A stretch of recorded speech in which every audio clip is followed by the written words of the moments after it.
And we're back for another episode of Startup Hustle, a podcast for entrepreneurs by entrepreneurs. If you want to start, own, or build a business, then you're in the right place. We bring you the real truth about what it's like to take something from concept to launch. From growth, innovation, experience, failing, or winning big, we've got you covered. So let's get down to business with another episode of Startup Hustle, brought to you by Fullscale.io.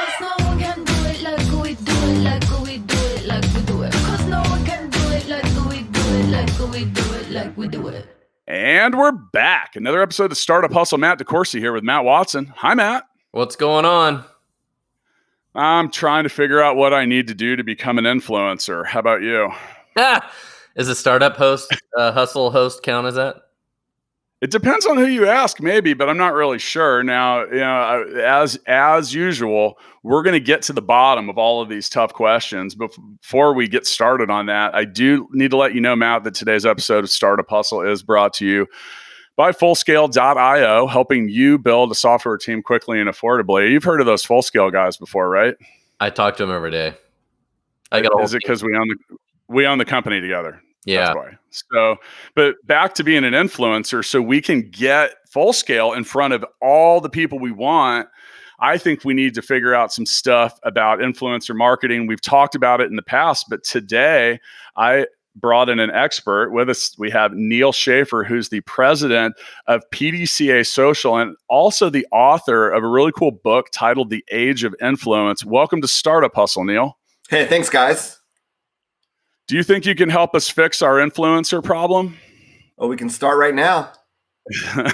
Well, we're going to talk all about that. And, for those of you listening, I like it when you're interactive. So I want you to go to nealschaffer.com. I'm not going to sit here and spell it. Scroll down and click the link in the show notes. It's the easiest way to do it.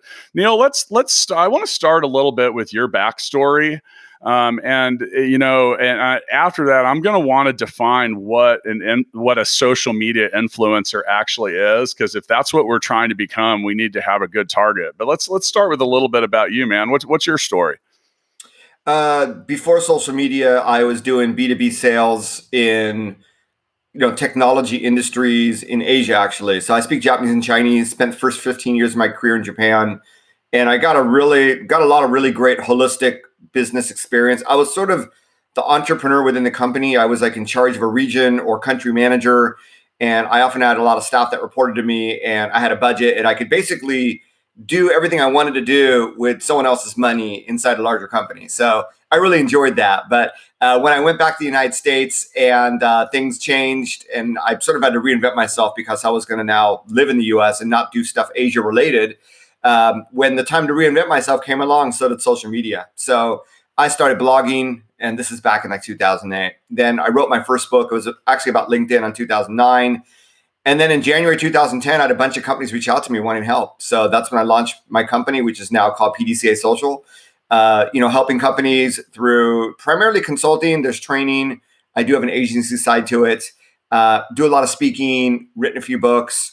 And over the last few years, I've noticed just a lot of questions, not just from businesses about influencer marketing, but also from people, like a lot of marketers and entrepreneurs saying, how do I become an influencer? So that's why I embarked on writing The Age of Influence. And as I was writing it and doing a lot of research and doing a lot of interviews, I realized that, digital influence is this really broad concept that isn't limited to just, Kardashian types or just to networks like TikTok. It really is something that once you get it, it can be leveraged by, anyone in any industry for any given social network. So I'm excited to talk about that today. Yeah, I am too. And, just a little bit of put a couple feathers in your cap. I mean, you've been a contributor on Mashable, Inc., the Wall Street Journal, Bloomberg, U.S. News, USA Today, Forbes. I mean, a lot of different stuff. So definitely brought in a subject matter expert. Now, I mentioned before, we've had a past episode. It's called Influencer Marketing. And we learned a lot. That was our friend Ryan O'Connell, who taught us about the different tiers of influencers. And I thought it was really interesting because you mentioned it's not all about like the Kardashians. With his whole business is structured around what we'll lovingly refer to as B or C level influencers, which present an opportunity and affordability that a lot of businesses don't realize that they can wrap their arms around. Do you find that with what you do in your consulting practice, that's the best place to start for the size businesses and that our listeners probably own?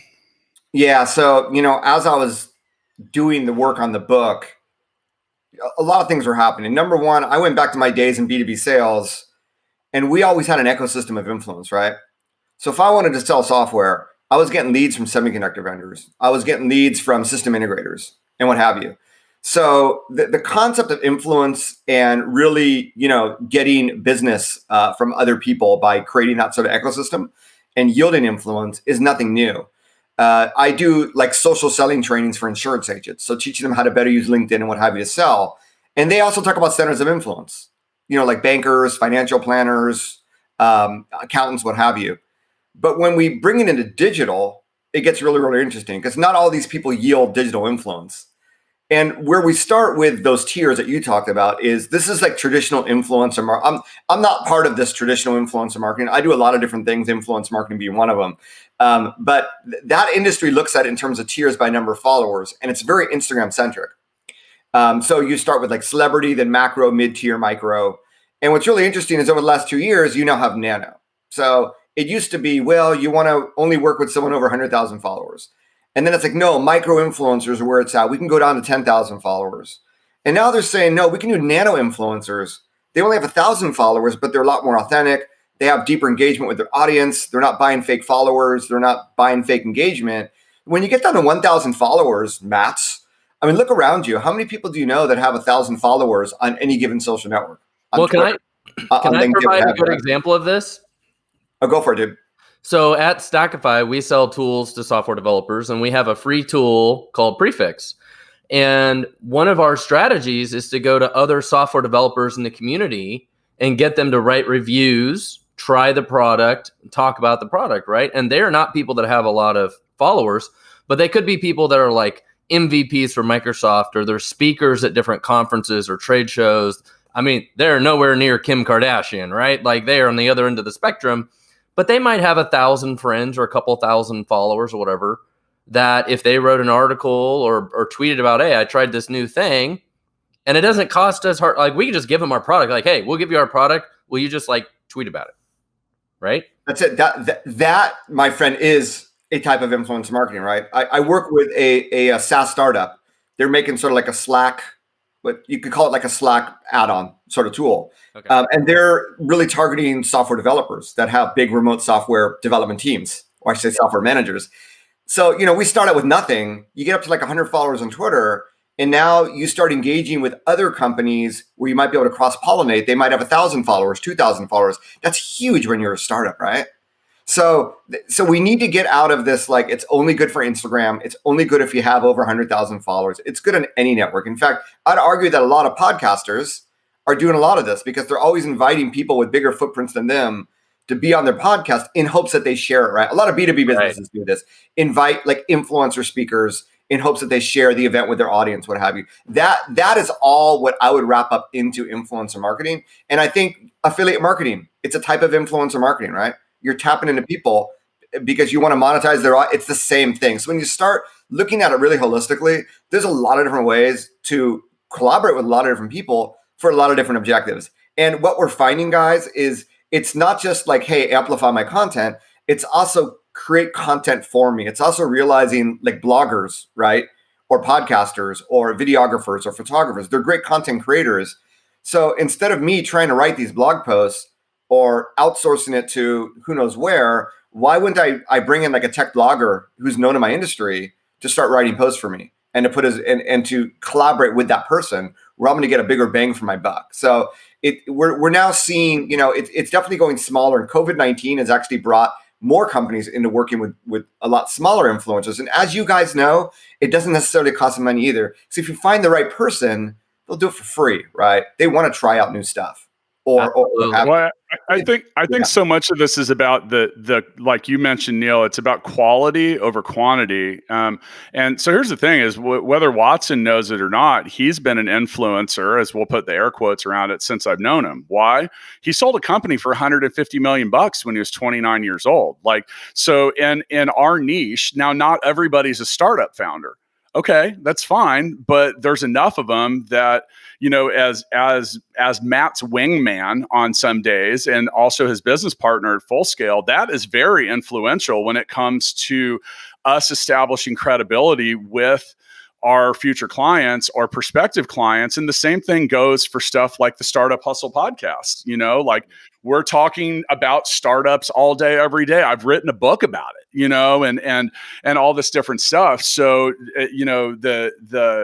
I think when we talked about defining what an influencer is, I mean, I think that and let's go ahead and roll into that, because I think that starts with you have just the good old term, a little bit of street cred. And, so I would rather work with an influencer that I don't care about follower counts, because I've seen it differently. And we have clients that are true influencers, and we'll just mention like JC Lopez at Urban Necessities. He's got multiple channels with hundreds of thousands of followers. I helped him build his YouTube channel, do 250,000 subscribers. And, the thing is like, when you have people's ear, you have that credibility, that's where you begin to be an influencer. But, and like you said, there's like the mega influencers. You have Kardashian, or, we were looking the other day at something like Steph Curry from the NBA. It's got like 35 million followers. Like, those are rare. That's like your 1/10 of 1% kind of people. But I'm not sure that the specificity of that audience is where we would want it to be if we were paying for that. So, and before we give it back to the expert, Matt, what's your definition of a quote influencer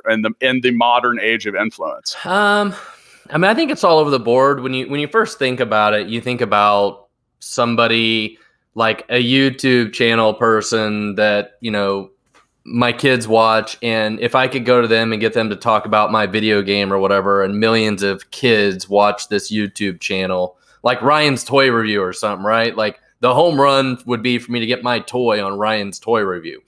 But, that's like almost the Kardashians of that, right? Like, that would be the biggest possible influencer there would be Ryan from Ryan's Toy Review.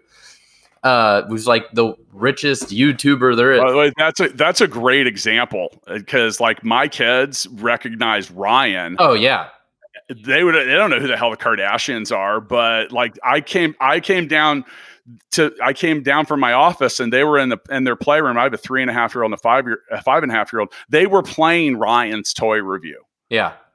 But that's influence. I don't know what else is if that's not influence. But I think usually when we talk about business, we think about the industry that we're in, and we think about influencers within the industry. And so like when I was in automotive, it might have been executives from certain companies in the industry, or consultants that had a big name that were in the industry, certain vendors. Like, I would have been an influencer, right? I worked for one of the largest software vendors.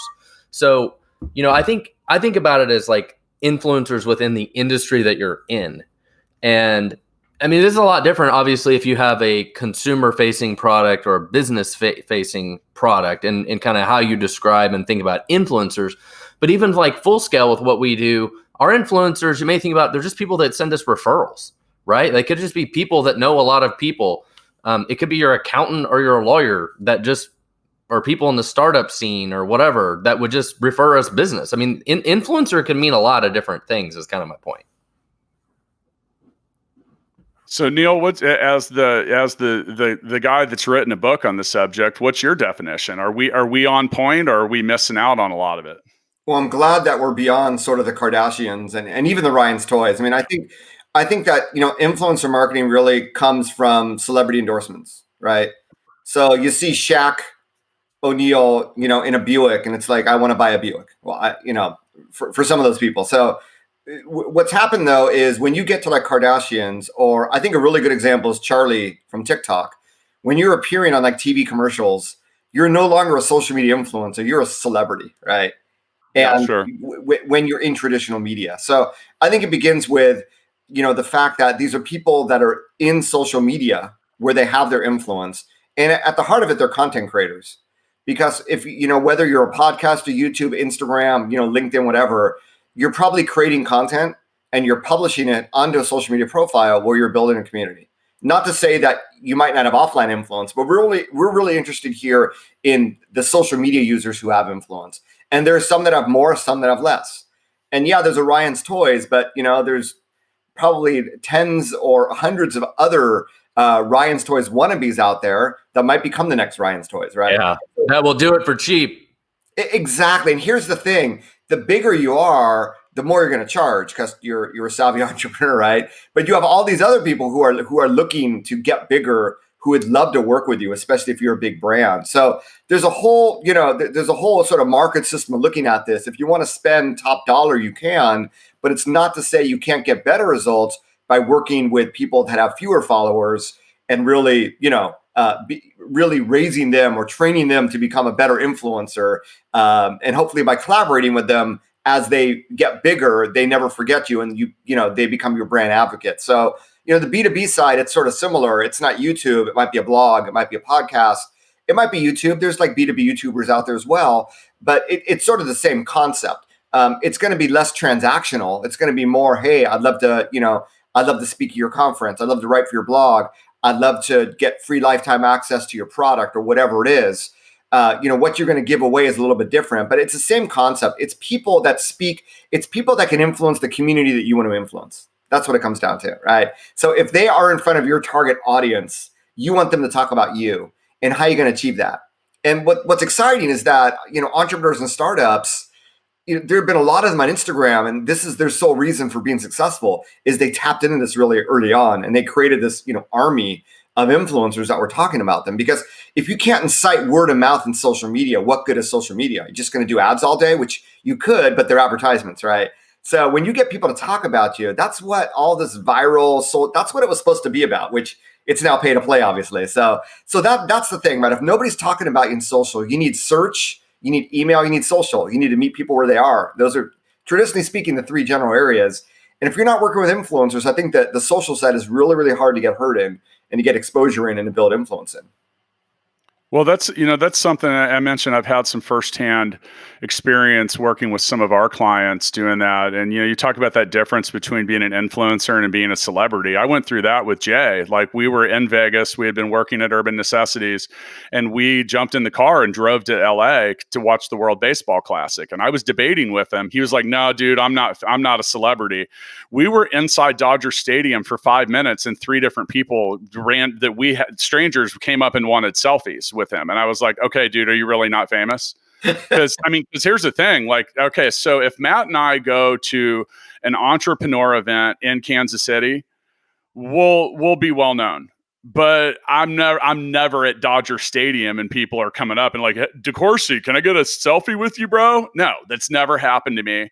The closest thing that happened to me was when I went to see Hamilton with my wife, and someone came up and recognized me from they were like, "You're Matt DeCourcy, the podcast guy, right?" And I was like, "That's the closest thing," and that was in my hometown. That's not famous. So, but in that regard, though, and I think the thing that's important when you talk about influencers, and I mentioned Watson, so you have hierarchy. Like Watson, it was, and we've known each other for three or more years or whatever. But so you have startups and entrepreneurship, and then he mentioned from the automotive industry, and then you start to get very specific. And I think if you can climb down that hierarchy with the social media influencers that you want to work with, that level of specificity can be remarkably valuable, especially considering, like, if you're looking at just traditional marketing terms like CPM, and you say, well, would you rather have someone with 5,000 legitimate followers? And that's where I'm going with this is who's listening. So how do we define that audience? Now, Neal, look,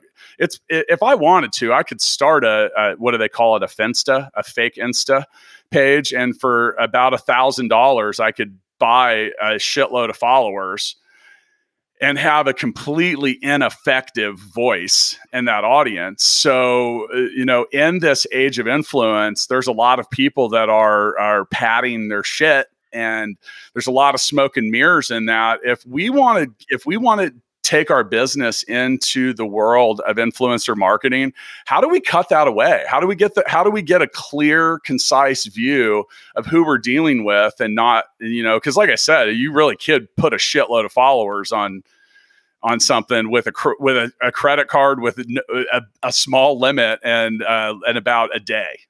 Yeah, and that's what I sort of struggle with, because I've been in social media marketing for a decade, right? So, I've seen like Google Plus come and go, Stumble Upon come and go, and all the stuff. I was there, near when MySpace was starting to go down. And so when I saw someone with a lot of followers on one of those networks, like, okay, I can figure out where they came from. But all of a sudden on Instagram, you just get a ton of people. It's like, who are these people? They have no website, and yet they have like 1 million followers. And some of them are legit, some are questionable. And I think from like a startup, it's like, well, how do I map it out? How do I work with like these big people? And I like to, I found the solution for that in my book, and I call it the brand affinity model. So let's just completely forget about the micro influencer, macro, the celebrity, because that's built by an industry that's trying to monetize influence, right? For startups, we want to tap into this in the most effective way possible. And what I'm seeing that backs up what I'm about to talk about is that brands obviously prefer to work with people that know the brand, that are like actual users of their product. Right. Yep. So the problem with the industry up until now is you're trying to negotiate with people that have never heard of you, and it becomes one-time transactional, for lack of a better word, one-night stand. So I say, if a nano influencer, if we start with, the definition of influence in social media is having like 1,000 followers, right? Let's not look at people we don't know, which is the focus of all these companies. Let's look at people we do know. So instead of looking at the hierarchy of number of followers, let's look at the hierarchy of brand affinity, right? Because you want to work with people in social that already know, like, and trust your brand. And this is the problem, is that people are always looking outside that. So I say, okay, who best knows and likes and trusts your brand? Employees. If you're a startup, you may not have a lot of employees, right? Might be a problem. But, with a bigger company, your employees have skin in the game. They're part of your brand. A lot of them would love to help you. And now with millennials being a majority of the workforce, there's more and more people, that work for your company that probably are at that 1,000 follower limit, or maybe they're a great content creator, right? So who else do we have? We have our partners. And this is where we talked about, these ecosystem partners in B2B spaces, all these people that can give us referrals. If they're active on social, how might we be able to collaborate, right? We then look at our customers, right? Why wouldn't we tap into our customers? Loyalty marketing. Where people are always chasing new business, when if you just work on retention and upselling your current customer base and making them happy and including them in your social media is a great way to do that. And when you get beyond that, you still have a lot of other people. Look at your followers in social media. They followed you for a reason. You can, do searches for your name. Who's talking about you? If you have a little bit of money, you can invest in what's called a social listening tool and see, people who mention your company who may not have followed you. They may not be your customer, but they know about you, or they've tried you, whatever it is, who knows, right? So there's a whole bunch of people there that I would start with that already have some sort of know, like, and trust.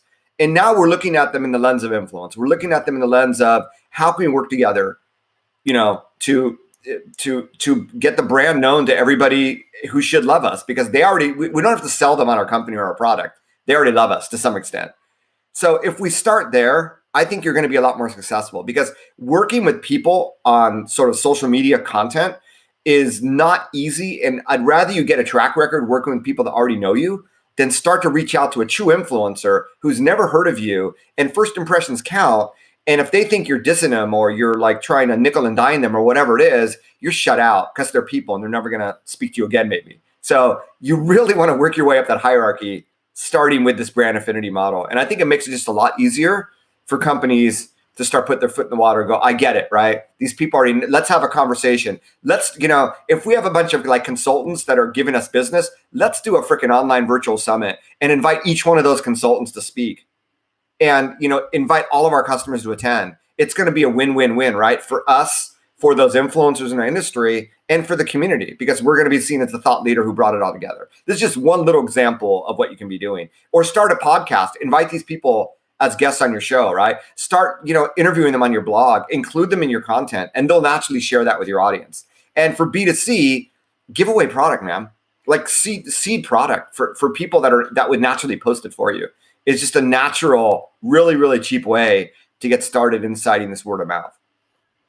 By the way, speaking of product, today's episode of Startup Hustle is brought to you by Fullscale.io. But that's not what I want to say, because we've actually had some really cool people that have been guests on the show. Now, we do this virtually, but the first 300 episodes of Startup Hustle were all in studio for us. And so Matt, when Lauren Conaway, one of our newest hosts, so Startup Hustle has more hosts than just Matt and I, and Lauren Conaway is one of them. She came over to my house a couple weeks ago where I gave her a case of Snow Pops, which we had so people bringing stuff by. We've had all kinds of cool stuff. A shout out to Stephen Ford, our pen guy. Steve, we need some more pens, bro. I'm out. Awesome pens with jewels on the end of them. What else have we gotten, Matt? I've had people send music in, like bands send their albums in. M&Ms. Megan Day. M&Ms. Yeah. I don't even know who sent those. We used to joke about how Watson, once the podcast hit the Apple charts, that I would always joke and say that Watson had become a rock star and would only have a dressing room with blue M&M or green M&Ms in it. And someone sent us 4 pounds of green M&Ms. Still don't know who that was. So whoever you are, thank you. That is hilarious. Megan Day, the former winner of Chopped, a cooking show, brought us some amazing barbecue. We've had snacks. Oh God, I'm for all of you who I left out. That's great. Now, it was really kind of fun working with Jay at Urban Necessities, because people used to send him crazy stuff, including fan art. Like, wow. I think that we would joke that as an influencer, once you started receiving fan art, which is someone drawing a picture or making a painting of you. Think about that. Someone took made a small investment of time to create art of you. Now, I do want to encourage anyone listening to send in fan art of Matt Watson. So if you do that, you will live in infamy for all time. Trust me, you will get your ROI back. Now, I think there's something that we didn't address though, Neal, and that's a business. So if a business is using influencer marketing, also looking at yourself. What's your own story? And that's something I think at Full Scale we have done effectively, because we built Full Scale, which what we do is we help software companies build teams of programmers, because there's 400,000 empty programming jobs in the US, and it's a real problem. And Matt and I built the company solving our own problems with the company. Yeah. And with that, we're able to tell our clients, our prospective clients, we're able to say, hey, look, we've been in your seat. We do it on many days. I know what it feels like. And we built this out of our own needs. Now you're wanting to do some of the things and this is where it's easy to tell Matt's story. Matt sold a company for a huge amount of money. If that's what you're trying to do and you're not listening to what he has to say, then you just might not be a listener. And so also, I just got to recommend telling your own story. There's simple, the story brand is just a simple approach to doing that. Who are you? Why'd you build this? What problem are you solving? Why are you passionate about solving it?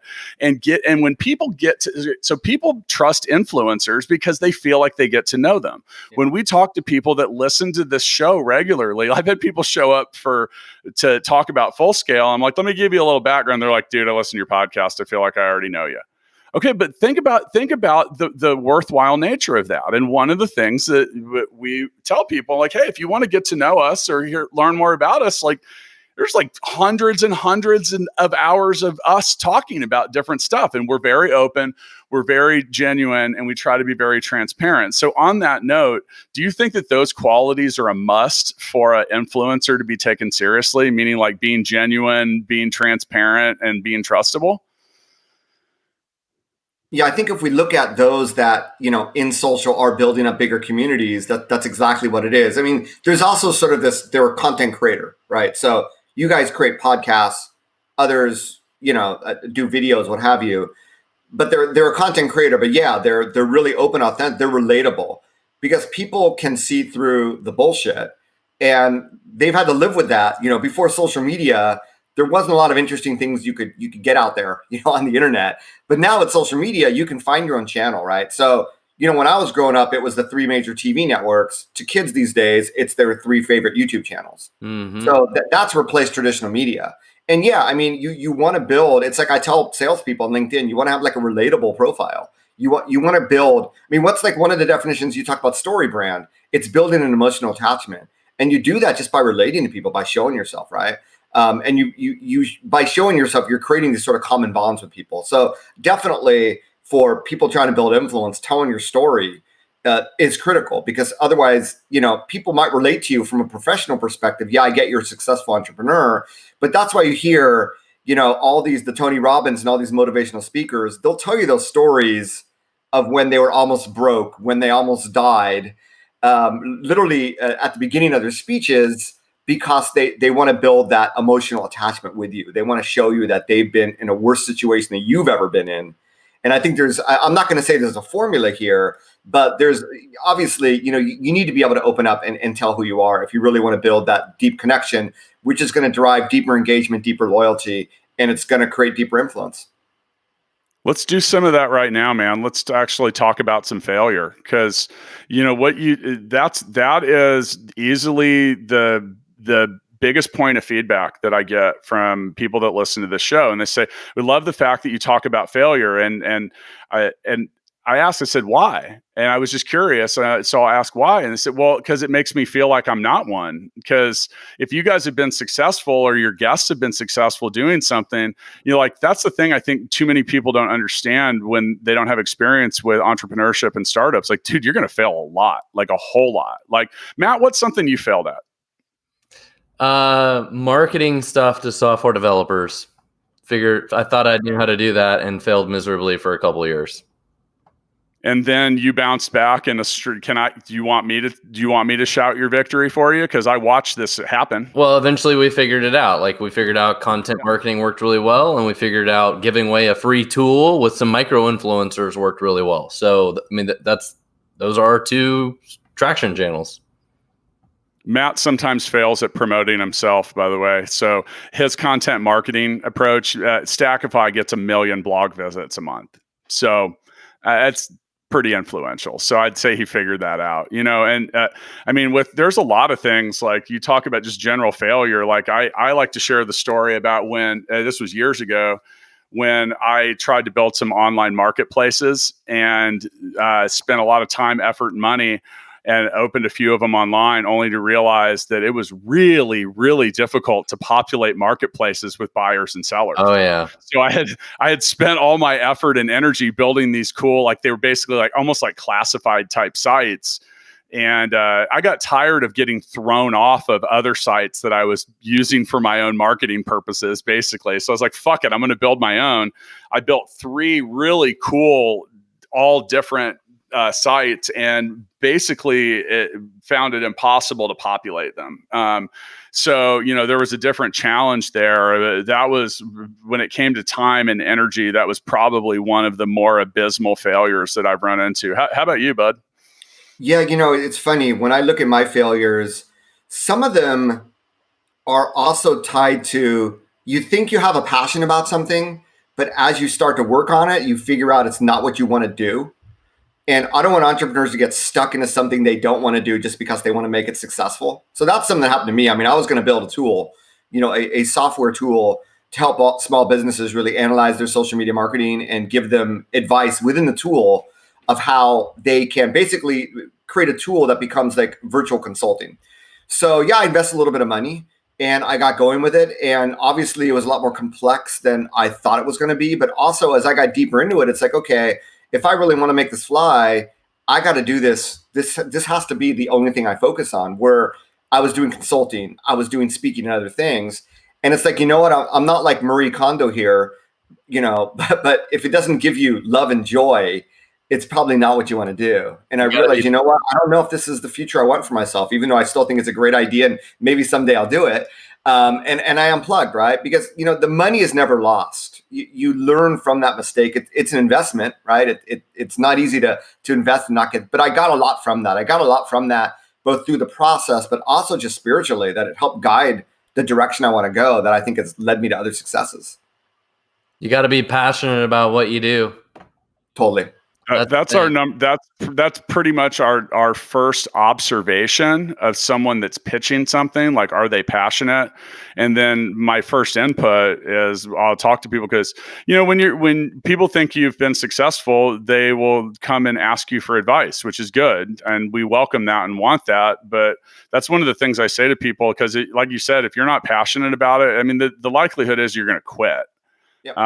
Because you start to run into other things. And, then another thing you mentioned, like, I think a recipe for failure is trying to, and I see startup founders do this a lot. And even one of our other hosts in a business we've invested in, Roy Scott at Healthy Hip Hop, that was before we decided to invest in that, I told him, I said, Roy, you're trying to be good at 6 things and we're not good at one yet. I need to know that you're going to get good at one thing.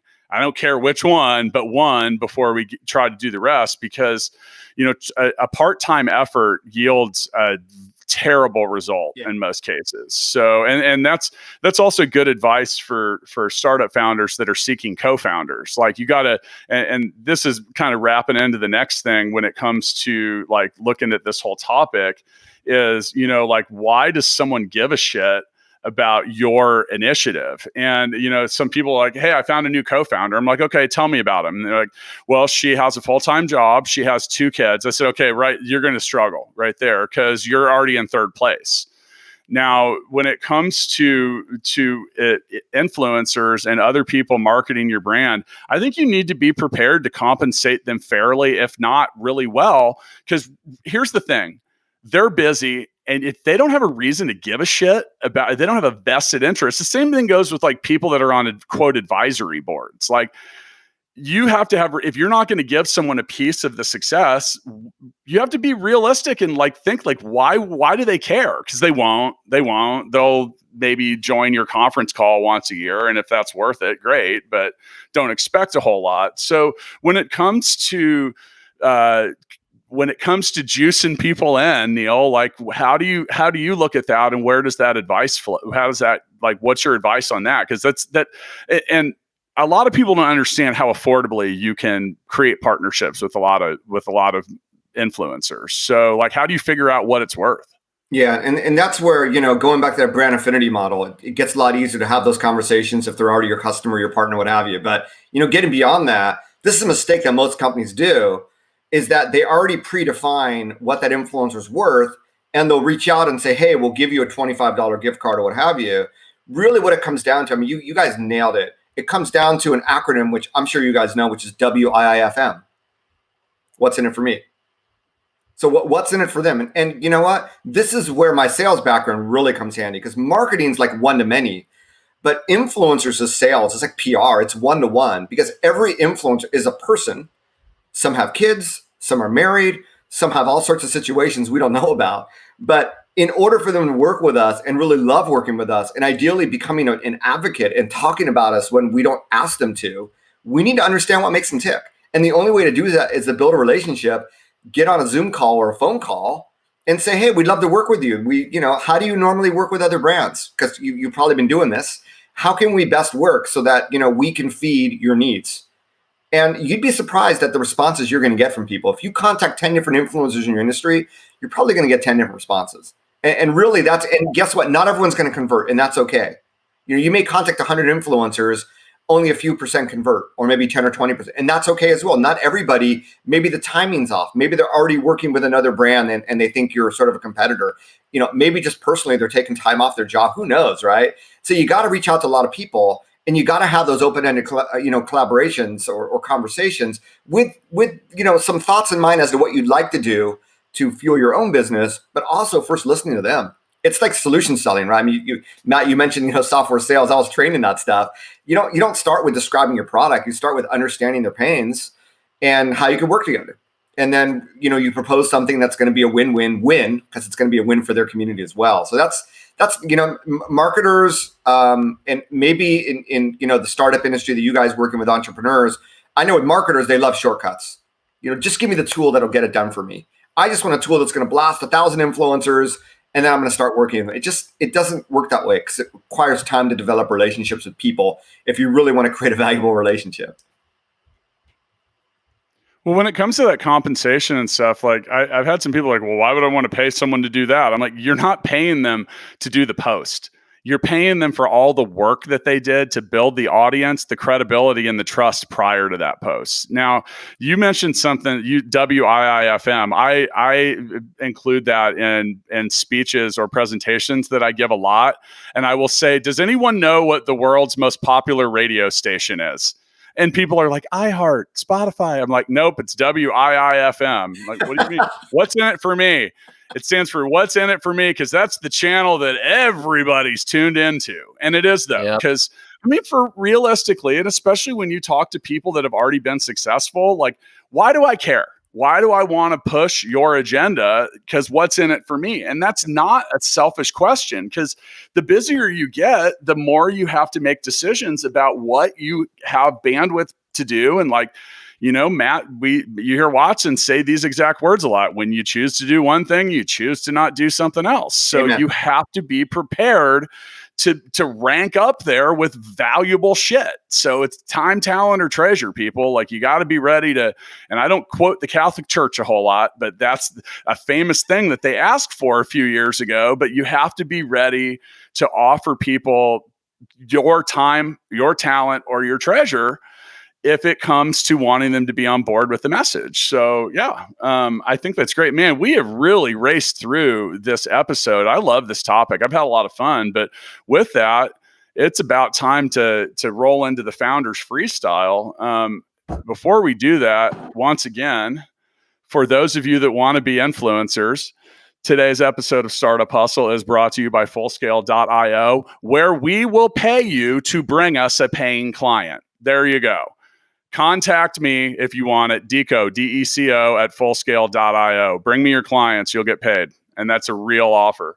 So with this, with the Founders Freestyle, we like to pass the mic around and start with our guests and give you an opportunity to, you know, like I said, we breezed right through this. This flew for me. I love this subject, and this was fun. Thanks again to Neal Schaffer for joining us. If you get a chance, go over to Amazon and buy his book. I did during this episode, and that is true. So congratulations, you just sold a book. But yeah, it was pick that up on Amazon. It's got a hell of a lot of great reviews. So by the way, I know it's hard to sell books on Amazon, so congrats on that. Thank you. Just hard to sell books. People don't know how to read anymore. They all just want to watch the 3-minute YouTube influencer video. So I'm going to go ahead and get the Founders Freestyle kicked off. Neal, what would you, when it comes to influencer marketing, what's a tip or a tidbit that you can offer all the hustlers listening? Yeah, I don't want people to think you need to be a millionaire to be successful, but in the world of marketing, we say it takes money to make money, right? So if you're going to spend money on something, if you're going to buy Facebook ads, if you're going to hire someone to write content for you, that's where I'd sort of look at when you were just during the last conversation, you were talking about why you need to pay the money. At the end of the day, you have different costs in your business. But when you invest it in people and in relationships, and you can actually get it done more effectively by doing it through someone that has some influence, I think that's going to reap dividends in the long run. So invest in people instead of just giving, all the social networks all your cash. It's good advice. Mr. Watson?